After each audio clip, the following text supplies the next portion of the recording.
Kalan ahırız.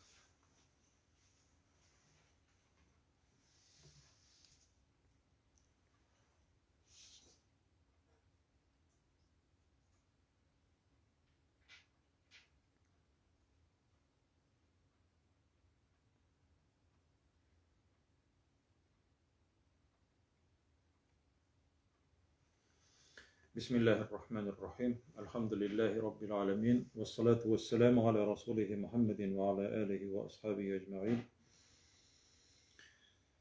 Esselamu aleyküm ve rahmetullahi ve berekatuhu.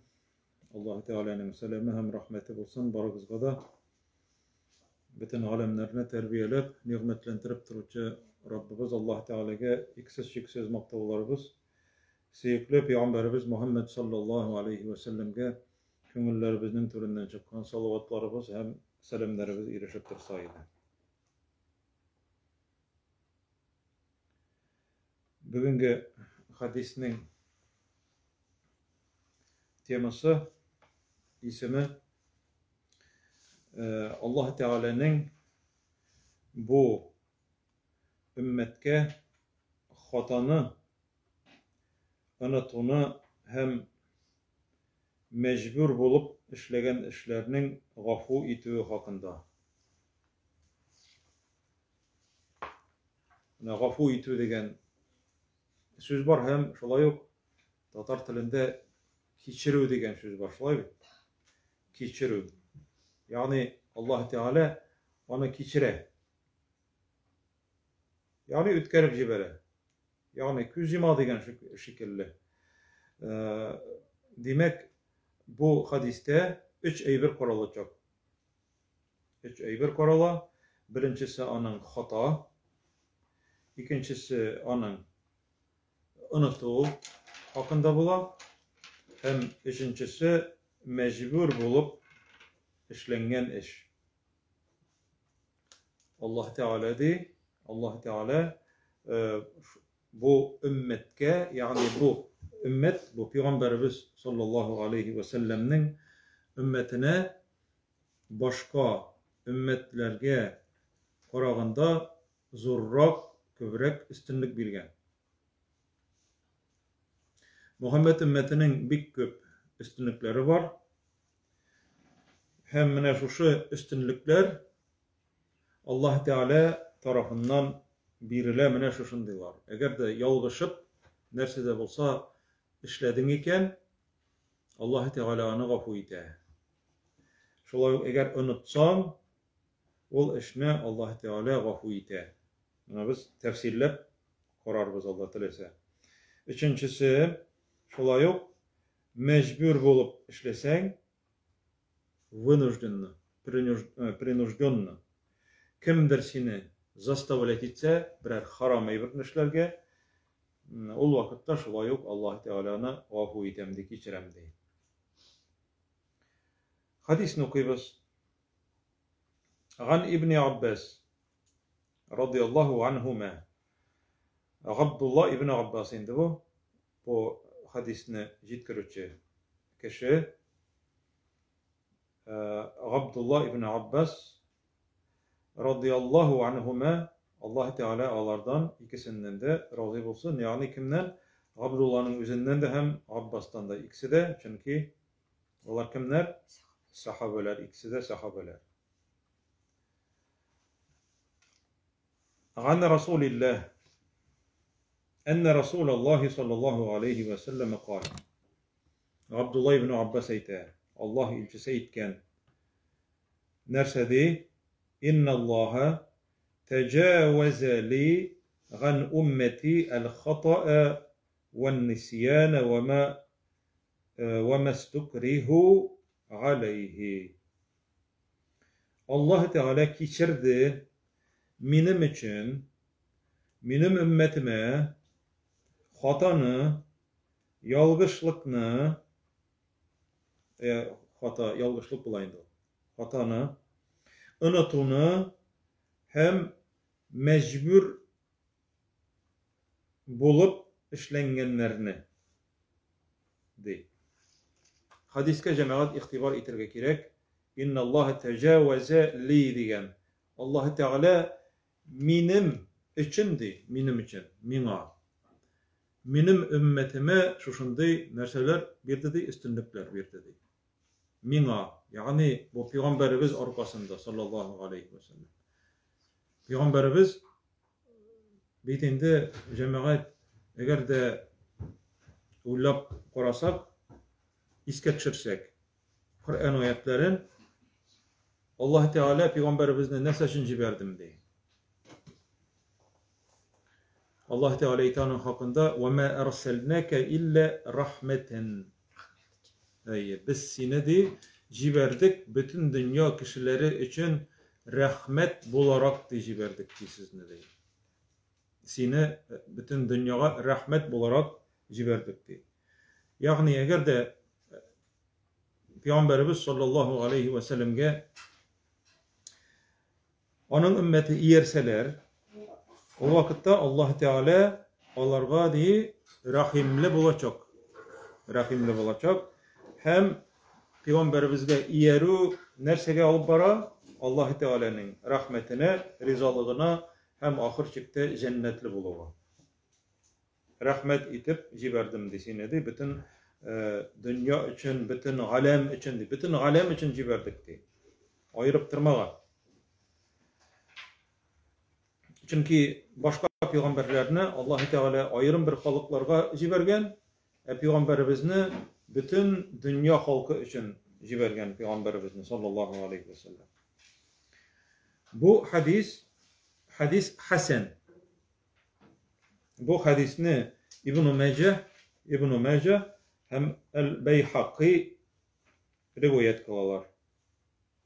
Hem kalganlar şolay. Yani bu hadisnin kilo yolları küp. Bulay birgine bolsa onu zayıf diye beytirler idi. Lakin İmam el-Nevavi anırga o hadisini hasen degen, yaxşı hadis degen.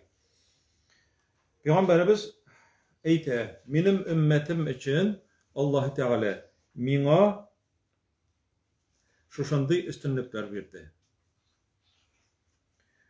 Allah Teala benim ümmetimnin yolguşuğun gafu etti, unutunu hem mecbur itilgen işlerini gafu etti. Nerse ol cemaat? Hata birinciden.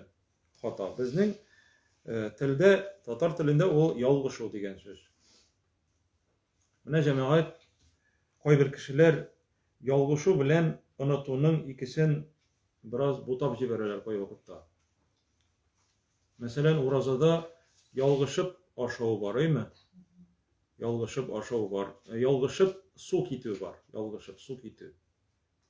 Mesela bir kişi aş pişirgen vakitte şul pağa tuz saldım meken, tuzu çak meken deyip anarga tilini tidirip rıksat itile bitindi.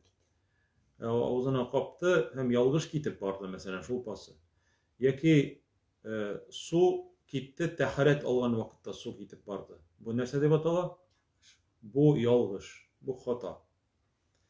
Bu yalgış için Allah Teala anarga nindi de bulsa bir cezalar bilgilegen mi yok mu? Ne çıksın? Urazanı tutarga tiyiş mi o hazır? Urazanı tutarga tiyiş. Yani bir gün, bunun sanksiyası yok. Bunun cezası yok. Allah Teala ceza vermiyor bunun için. Yalgış gitti. Teharet algan vakitte yalgış gitti. Temin tatıp qarayım deyip qaragan vakitte yalgış gitti. Bunun için sina günah yok. Lakin sen urazanı tutarga tiyişli bütün vakitini. Uraza çıkkandan soň şu yalgışlık bilen ağzın açıldı. Sen onu başka vakitlarda tutarga tiyiş. Lakin yalgışkanın için günah yok. Lakin bar unutu.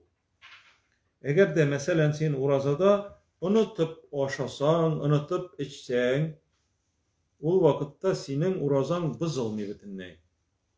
Hele kirisince Peygamberimiz sallallahu aleyhi ve sellem nerse deyte, bilip tırsındı ol kişi dey, urazada kiliş, eğer de bir kişi çınlap tırıp aşasa, içse, unutkan halde tamağı toygunça aşıy, tamağı toygunça içe, hem ahırdan isine düşe, aşağanda yaki aşağıp duygandan soň isine düşe uraza ekenligi. Şolay bolarga mümkin mi, yokmu? Mümkin. Bolarga mümkin. Lekin o sirek gene bola ol, lekin benim şahsen alay bulgany yok. Benim şahsen özüm alay unutganym yok. Lekin kichkine wagtda gına bulgany bar, kichkine wagtda. Lekin endi ıly ýaşdagi indi kişiler hatyry naşarayıp gitipmindi. Niçikkine bolsa da eger de oşasa Allah Teala onu üze oşatty hem üze içirtdi diýip Peygamberimiz aýtdy. Ramazan ayında da anlatırga mümkin. Ramazan ayında da anlatırga mümkin. Demek hata bilen unutunun ikisi iki aýbyr ekenligin aňlarga kerek, eými? Eger de sen tuýgança oşasaň da, urazada, senin tamağın tuýdy bitindi hazır. Urazanny dowam ettirge kerek. Ýok indi menim köňülim tynyç tügel, men o urazany hazır bitenkinde barbyr tutam diýerge ýaramy. Çünki Allah Teala unutuny gafy etdi. Hata nerse tagın hata. Meselen uraza başlandı. Lakin sen nindidir sebep arkasında, telefonunda yok, kalendarında yok, şıltıratıp da etmediler sana. Bugün uraza başlangan eken. Bugün uraza başlangan. Bitinisi. Hazır kişiler bilen görüşesin. Tegesi urazada, busu urazada. Hem sen aytesin, bugün uraza başlandı mı ne? Sen bana bilip kaldırdın mı, yok mu? Birinci gün urazan. Bilmişi kaldırdın. Bu nerse bula? Bu hata bulayım. Hata bilen urazanı kaldırdın. Sana bunun için bir nindide günah bulmayı. Lakin sen bunu kaldırgan gününü başka günlerde tutarga tiýiş. Üstünden düşüresin. Hata bu turunda buldu. Hem şolay yok unutu turunda buldu. Üçüncüsü indi mecbur bulup işlew. Mecbur bulup işlew. Mecbur bulup işlew şolay yok bir türlügüne tügel. Meselen tagyn şol urazany alyk. Şunda misal ketirsek indi. Eger de oşamasaň, mena hazır oşamasaň, içmeseň, biz seni ötürebiz diýseler. Nişlerge? Urazany açyrga. Şol wagtda sen näseşlerge sen urazany açdyň hazır. Mecbur boldun hazır. Çünki sana bergen ömür, selametlik Allah Teala tarafından berilgen amanet. Şolay bit. Sen onu saklarga tiýir. Urazany mecbur ettirip açtırdılar. Mine Sovetler Soýuzy wagtynda şolay bolgan bitinde bit. Balalarga, mektep balalaryna ebiler sililer mine ol ýaşdagy ebiler. Bizni mektepke kilgeç urazaga bu kirgendir diýip aýtyp, urazalaryny maksus açtyryw üçin ipi kaptyra bergenler hem su içirgenler. Bu wagtda uraza buzula bitindi. Uraza buzula, lakin bu uçrakta senin sana günah bolmay, urazan buzula, lakin sen başka wagtlarda tutalasın. Uraza çykkandan soň bitinde belki jaýyn çygaraýyndy ol kişi. Gün saýynanyň kelip awuzyny açtyrsalar da, tege awuzyny açtyrgan kişilerge günah bolaýyndy. O şolukda tar kişiler bolgan indi alar. Allah Teala gafy etsin indi. Allah Teala alar da mecbur bolganlardyr indi şolay işlerge. Lakin arttyryp da jibergenler indi koý wagtda. Koý wagtda arttyryp da jibergenler. Lakin indi eger de tövbege kelgen bolsalar Allah Teala gafy etýär. Mene bu cemaat mene şunun kebek. Lakin menda ölüm cezası yok. Meselen anarga ceza berge mümkinler indi birer indi mektepte eger de yok awuzymy açmaýym diýsen. Bala bitinde korkar bitinde. Niçikine bolsa da. Bu uçrakta günah yok. Bu uçrakta günah yok. Hatta cemaat nindi bir hal bula. Peygamberimiz sallallahu aleyhi ve sellem özünün İslamga indew işin başlap jibergeç sahabeler bitinde İslam dinini kabul eteler. Onlar baştan яшерен генә ислам динен кабул итәләр. Иләрдә генә аерым гына җыелыша торган булганнар, гыйлем алырга, дин турында сөйләшергә, аятләрне укырга. Алар 3 ел буе яшерен генә ислам динен тоталар. Менә шул вакытта җәмәгать мөселманнарның ислам динен кабул иткәннәрен белгәч, Мәккәдәге мушриклар, язычниклар, старейшина, факир булган, покровительствосыз булган, беззащитный булган мөселманнарны тотыналар җәберләргә. Силом заставлять итәләр инде диннәрен калдырырга. Шулар арасында була җәмәгать бер егет. Ул егетнең исемен сез беләсездер инде, егет. Аммар ибн Ясир. Аммар ибн Ясир дигән бер егет була. Шушы егетнең күз каршысында алар факирләр булалар инде. Теге байраклар, дәрәҗәле, знатныйларга тимиләр. Бу егеткә бәйләнәләр, әтисендә, әнисендә күз каршында үтерәләр аны. Бу җәмәгать җиңел түгел, әтиеңне һәм әниеңне күз каршында үтергәннәрен карап торулар. Нинди авыр бу. Һәм үзендә бик каты җәзалыйлар. Без синең җәзаңны туктатабыз, сиңа тимибез. Но Мөхәммәдкә начар сүз әйт дип әйтәләр. Мөхәммәдкә начар сүз әйт. Бу җиңелме шулай мөселман кешегә пәйгамбәребезгә начар сүз әйтергә. Әгәр дә җәмәгать пәйгамбәребез хакында берәрсе начар сүз әйтсә, аны мыскылласа, мөселманнар килә-киләне тыңлап торсалар, ул кешедә иман булмый җәмәгать. Монда сүгәргә кушалар. Аны бәйләп куйганнар, аны кыйныйлар, эштән чыгарганнар инде. Әйтә, Мөхәммәдне сүк, безнең сыннарыбызны, путларыбызны макта, идолларны макта диләр. Бу мәҗбүр була бу егет. Бу егет мәҗбүр була. Пәйгамбәребезгә шундый пытка аркасында инде, шундый җәзалау. Начар сүзләр әйтә. Һәм аларның сыннарын да мактап әйтә инде. Мәҗбүр булып инде җәмәгать. Мәҗбүр булып. Аны чыннан да җибәрәләр. Һәм бу бик кайгырып Пәйгамбәребез саллаллаһу алейхи ва саллям янына бара да зарлана. Елый зарлана, менә мин ди мәҗбүр булдым ди, шулай ди әйтергә ди. Сине ди сүгәргә ди мәҗбүр булдым ди. Һәм аларның ди путларын, сыннарын яклап яхшы сүзләр әйттем ди. Сыннар хакында ди. Күңелең ничек ди Пәйгамбәребез әйтә саллаллаһу алейхи ва саллям. Калбең ничек ди? Калбемдә ди иман ди тулы ди минем ди. Иман тулы ди, ләкин ди мин мәҗбүр булдым ди. Мине үтерәләр иде ди. Күз каршында әтисендә, әнисендә үтерделәр бит инде.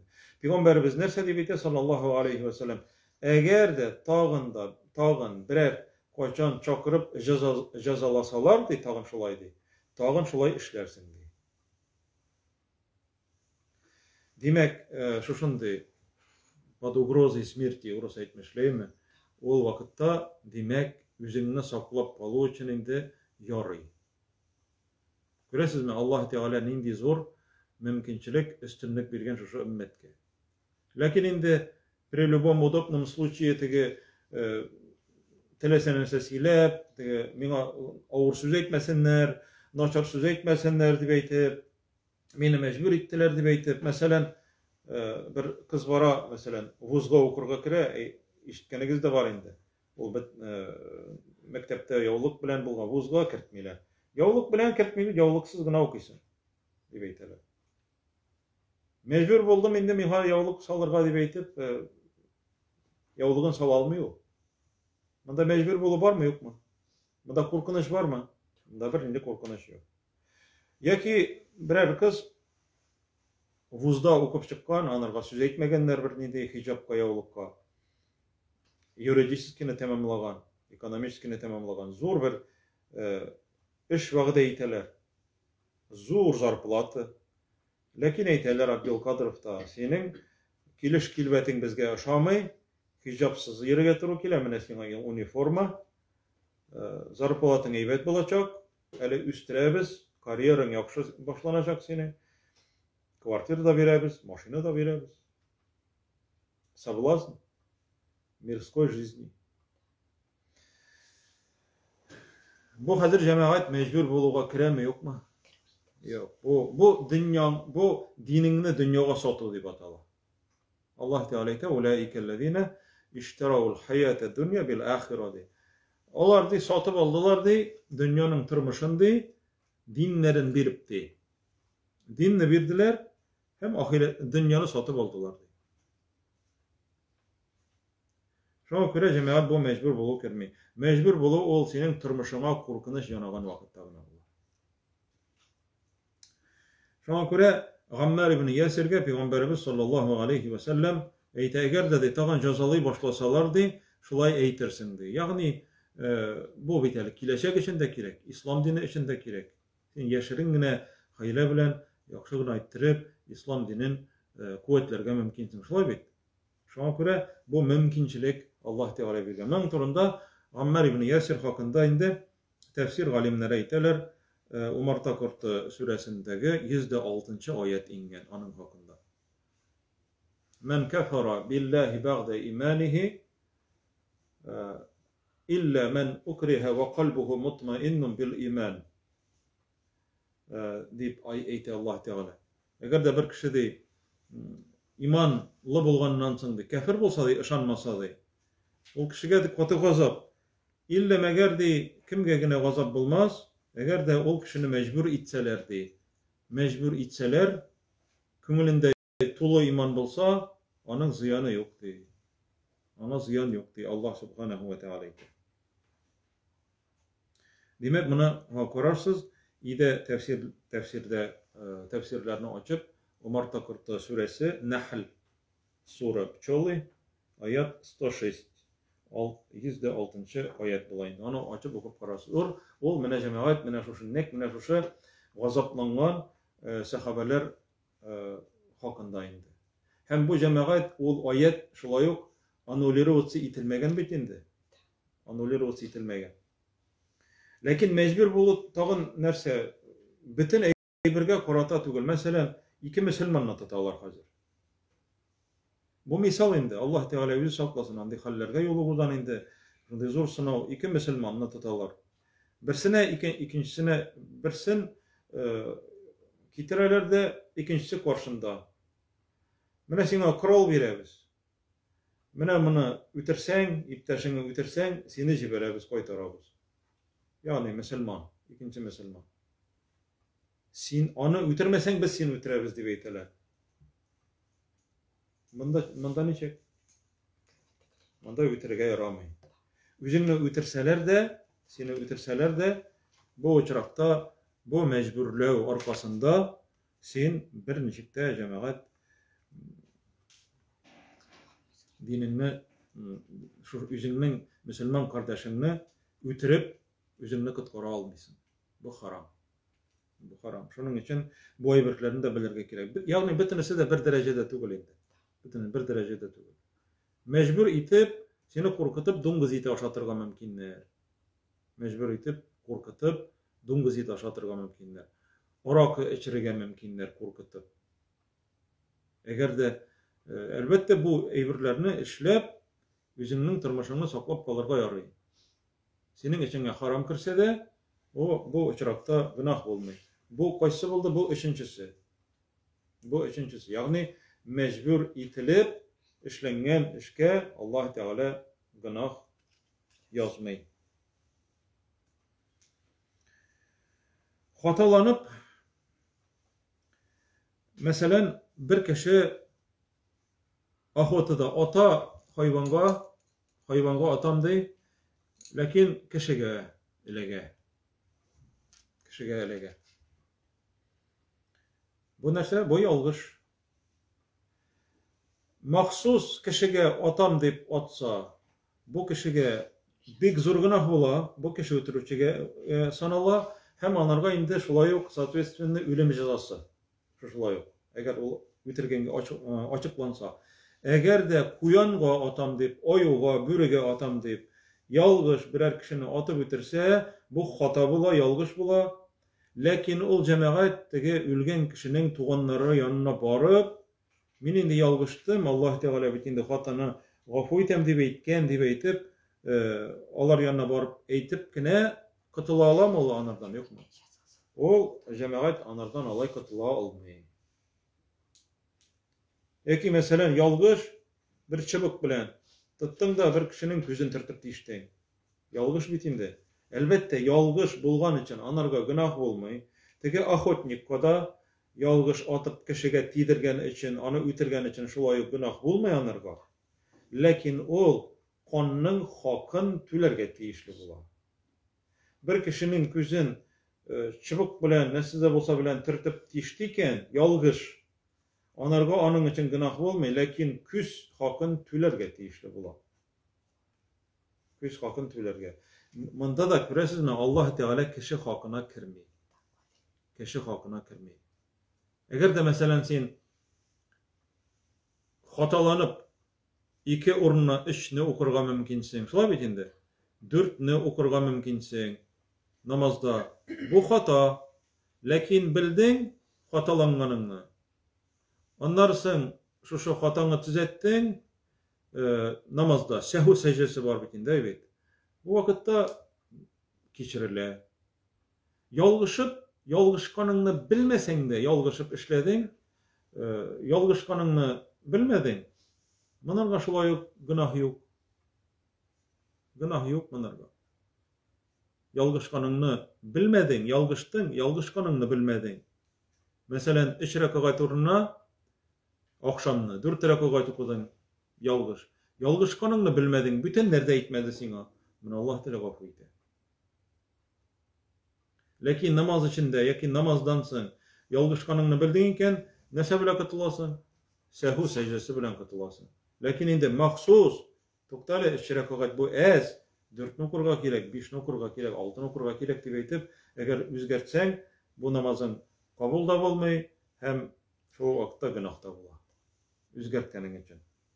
Yani hatanı şuşulay dürüst anlarga kirek. Hata hem unutu. Eğer de mesela unutuğa kirek hazır. Bir kişi namaz okuyturgan kişi, 5 vakit namazını okuyturgan kişi, edemçiligi bilen şuşunday unutup jiberdi bir namazını okurga. İkinden okurga unutup jibergen. Şuşunday anın tegi dünyada meşakkatı keçli bulgan indi, biknik unutup jiberdi, hem bütünley ulanı isine düşürmey hazır. Ulanı okugan kebek, günah bulamanlarga. Bu şulay yok, günah bulmayanlarga. Ne için? Çünkü cemaat karagız Kur'an'da Allah Teala Bakara suresinin ahırında ahırgı 2 ayeti var Bakara suresinin. Peygamberimiz sallallahu aleyhi ve sellem ite eğer dedi birevdi kiş bilendi şu 2 ayetini okusadı ulanırga jitedi. Neseden jite? Yani Allah Teala'nı saklayacak. Allah Teala'nı sihirdan, Allah Teala'nı cinlerden, şeytanlardan kutkaracak olan jiteşek. Çünkü Bakara suresi okulgan yırttan şeytan kaçadı. Eğer de 2 ayetini okusan ahırdan, o âmener rasûlu bima unzile ileyhi min rabbihi vel mu'minun di başlanır. Bilesin değil mi? Bu anarga jitedi. Mene bu cemaat şu ayette, şu ahırdağı ayette, nese deyip Allah Teala, niçin gittirip Müslümanlar dua kıla? Rabbena la tuâkhidna. Karagız. İnnesine. Ey Rabbimiz bizni cezalı kürme ey Allah. Rabbena la tuâkhidna. Bizni cezalı kürme. İnnesine. Eğer unutsak ev ahta'na. Yaki hatalansak. Şuna göre cemaat bu hadis nersege nigizlengen? Ayetke nigizlengen. Kur'an ayetine gine tugul, Kur'an ayetlerine nigizlengen. Başka ayetler de var. Endi mecbur itilu hakkında ayetin indi uzdıgay bit. Şoy bit. 106 ayet Nahl suresi. Emine bu unutu hem yalgışı hakkında şuşu Bakara suresinin ahırgı ayeti. Rabbena la tuâkhidna in nesîne ev ahta'na. Ey Rabbimiz, biz unutak olsak yalgışıp eden balası bitinde unutucan. Galimler ayta kişi degen söz de şuşulay unutucan, unutu degen sözden yasalgan. İnsan. Mesela Arap dilinde nisyan unutu. Nesiye unuttu. Nesiye unuttu. İnsan şulayıp unutucan degen söz. Unutucan. Eden balası bitinde. Zagif. Unutucan. Onlara tağın nerse hiske birilüken. Şulay bit. Hiske birilüken. Onlara aşıgucan. Şulay var mı? Allah Teala ite hulikal insanu acule de. Ve hulikal insanu acule. Aşıgucan bulup yaratıldı de. Hatta biz edemge de öyle can kere bitmegen bulamın. Biline hakle can kere. Öyle ayaklarda can yok. Ayaklar öyle silkinmi. Ol indi tizrek tırıp basmakçı bula. Tırıp basmakçı bula tizrek. Öyle bilge hakligine kirgen canı. Ol indi küre de sili de cennetteki jimeşlerden de küre. Tırıp basıp jimeş almakçı bula tizrek. Allah Teala ite ve hulikal insanu acule de. Ol وخلق الإنسان من عجل دي غجل يعني aşıgucan itip yaratıldı diye Allah Subhanahu ve Teala. Şuna göre aşıkkan vakitte da hatalanırga mümkün biz. Unutup da jiberge mümkün biz. Lakin cemaat kişi hakkı bilen Allah hakkı ayrıla. Eğer de sen mesela sen bir kişiye hazır vaqda birdin. İrtege min sina bilgili bir vakitte şuşu saatte sina vaqda itilgen işimni işleyim. Yaki sina burçka algan akşamını kitirem. Sen vaqda birdin hazır. Lakin unutup jiberdin vaqdani. Bolu mümkün mü bu ayırını? Mümkün. Mine şuşunun için sina günah bola mı yok mu? Onun için günah olmayı. Lakin sina iske düşürdüler. İske düşürgenden soň sen ol 40 kişiden gafusrap onarga sen burçunu qaytarga tiyiş hem vaqda bergen işingni işlerge tiyiş bulasın. Eger de vaqda berip de yarar kitip turur ali dep aytip kiri uylap kişini mezhar etip miskillap izdivat etip ol işingni işlemeseň bu kişi Peygamberimiz sallallahu aleyhi ve sellem ite bu kişide indi nindi sıfat bula? Münafıklık sıfatıdır. Bu kişide münafıklık sıfatı. Şuna göre eğer de cemaat Allah Teala kuşkan işler hakkında söz bara iken, Allah Teala tıygan eybirler turunda söz bara iken, o vakitte Allah Teala gafu ite. Lakin eğer kişi karşında ninde bolsa bir buruçun bolsa, ninde bolsa bir işin bolsa, ol vakitte Allah Teala şuşu yalgışkanın için, unutkanın için cezasın, günahısın bilgilemese de yazmasa da sen o kişilerini behilletirge tiyiş bulasın. Yalgışlık bula. Mesela yalgış barasın, maşinada barasın, yalgış bir kişini berdirdin. O kişi şunu senin arkada invalid kaldı. Yalgış verdirdin sen, yalgış. Lakin elbette onun cezası var. Lakin bunun için hatta ol ölse de bu kişi ütürüge sanalmay. Смертtige неосторожности var bugün danın statiyası. Lakin sen anlatıbilerge tiyiş var. Bakilletirge tiyiş. Balalar oynayan vakitte, futbol oynayan vakitte top uçup kildi de top terezeni attı. Yalgışlık bitinde. Mahsus topunu tizep yaki taş alıp terezege versen, o vakitte sana günah bula bunun için. Lakin eğer yalgış buldu iken, bunun için cezası yok. Lakin sen vatkan terezen için yaki kimnedir yalgış berdirip yaki korkuttun, yaki nersedir bir ziyan saldın, sen аны ул зыянны капларга тиеш буласың. Менә шул әйберләрне адәм баласы җәмәгать белергә тиешле. Димәк, Пәйгамбәрбез саллаллаһу алейхи ва сәлләмгә Аллаһ субханаһу ва тааля үзенең өммәтенә üç әйберне гафу иттем ди. Тәҗәвәзә ли ан уммати, минем өммәтемә миңа üç әйберне гафу итәм дип әйтте ди. Хаталануны, ялгышлыкны, онытуны һәм мәҗбүр булып нәрсәдә булса эшләүне Аллаһ субханаһу ва тааля гафу итте ди. Һәм менә шушы җәмәгать, шушы аят хакында, менә шушы Бакара сүрәсенең ахыргы аяты, ул җәмәгать Аллаһ Тәгаләнең бер рәхмәте булып иңә. Бер рәхмәте булып иңә. Чөнки анда без дуга кылабыз, дугада әйтәбез, безне газаплый күрмә, безне җәзалый күрмә ди. Пәйгамбәребездән саллаллаһу алейхи ва сәлләм шулай ук Абдулла ибн Аббас радиллаһу анһу китерә икенче бер хадис Бакара сүрәсенең ахыргы 2 аяты хакында. Абдулла ибн Аббас әйтә, Аллаһ илчесе ди, Җәбраил фәрештә белән утырган вакытта,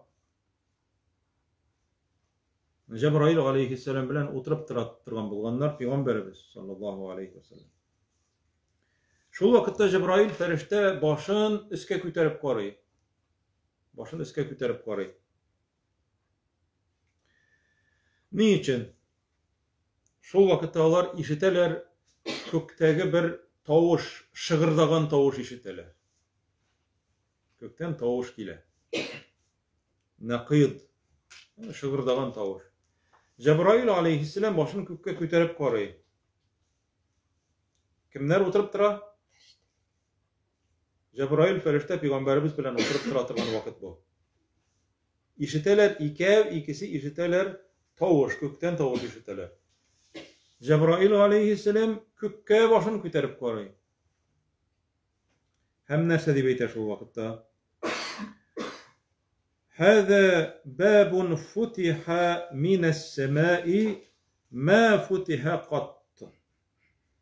Бу ди тавыш ди. Күктәге ишекләрнең ди берсе ачылу тавышы ди. Көктән бер ишек ачылган, бер капка ачылган. Әле ди бу ишекнең ди бер вакытта да ачылганы булмады ди. Моңынчы, моңа хәтле. Ул ишек ачылмаган иде бер вакытта да. Шушы ишек ачылды да ди, аннан ди әле җиргә ди бер вакытта да төшмәгән бер фәрештә төште ди, Җәбраил фәрештә әйтә. Аңлашылдымы? Сез язган вакытта аңлыйсызмы сез? Кай вакытта кай бер кешегә язган вакытта аңламый? Яза да язуын да юнлап язмый, аннарсың. Тыңлауын да юнлап тыңламый кай бер кеше. Шул вакытта Җәбраил алейхиссалам әйтә, көктән бер ишек ачылды, бер вакытта да ди ул ишекнең ачылганы юк иде ди. Аннан ди бер вакытта да җиргә төшмәгән бер фәрештә төште ди. Һәм шул фәрештә килә алар янына. Алар янына килә дә әйтә, фaqala abshir bi nurayni utitahuma. Ey Muhammed, şaтлан, сиңа ике нур бирелде ди. Сиңа ди ике нур бирелде. Сиңа хәтле бер генә пәйгамбәргә дә ул нур, ике нур бирелгәне булмады ди.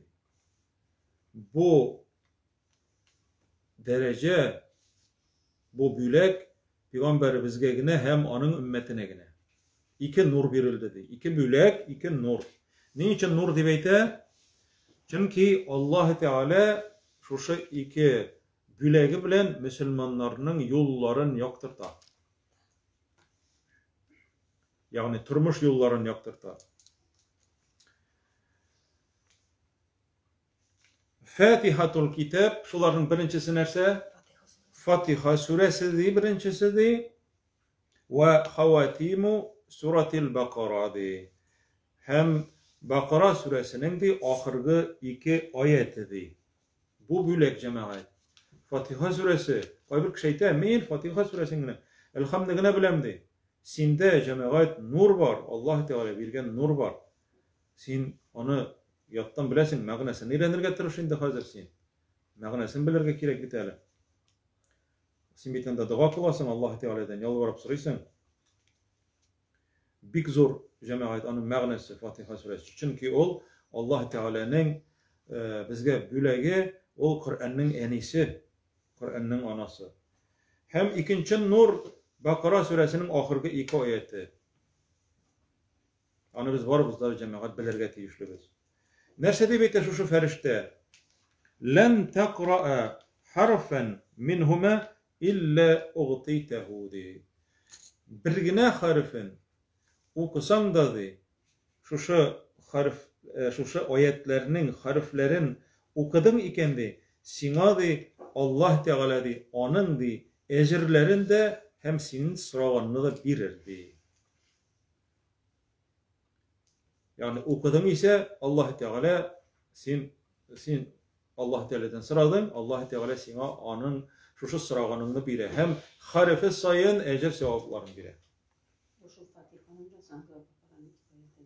Hayır. Fatiha suresinde hem şolay yok Bakara suresinin ahırgı 2 ayetini okugan vakitte senin sırağını biri. Fatiha suresini okugan vakitte umumen o Allah Teala bilen diyalog formasındakiler. Allah Teala her bir ayet sayın cevap verip durar. Şu Fatiha suresini okugan kişiye. Hem biz anda eytemiz şu sureni okuganda niçin deyip وَقَالُوا سَمِعْنَا وَأَطَعْنَا demektir. O müminler eytti, Müslümanlar eyttilerdi, işittik deyip eyttilerdi, hem buysunduk deyip eyttilerdi. İşittik de uylap karar bize yarar, işlerge miken, işlemezge miken, padomoyum işe deyip eytmiyorlar. سَمِعْنَا وَأَطَعْنَا işittik, hem buysunduk. Peygamberimiz eytti sallallahu aleyhi ve sellem, işittik, Allah ilçesine buysunduk. Ne için? Çünkü Allah'a buysunu, ol peygamberge buysunu. Peygamberimizge buysunduk iken, biz Allah'a buysunabız diyen söz. Mene şuna göre, mene bu ayetler barısı da şu Bakara suresinin ahırgı 2 ayetinde. Allah Teala her parçalarımızın da işlegen hatalarımızını, günahlarımızını, yalgışlıklarımızını gafu kılsaydı, hem unutup işlegenlerimizni şolay yok. Allah Teala bitni gafu itemdi. Şu nimetler için, şu nimetler, bülekler için Allah Subhanahu ve Teala'ya çeksiz maktavlarımız, şükürlerimiz bulup dursaydı, Allah Teala her parçalarımızga da hayırlı, izgi ömürler verip, özü koşkanlarını ötep, teganlarından tıyılıp, izgi ameller kılıp yaşarga her parçalarımızga Allah Subhanahu ve Teala nasip etsin, hem yerden bir sayıdı. Elhamdülillahi Rabbil Alemin. Bugün şolay dersimiz tamam. Bu 39. hadisinin anlatması oldu. Allah Teala kilesi derslerde açıraşıqla olay nasip etseydi. Esselamu aleyküm ve rahmetullahi ve berekatuhu.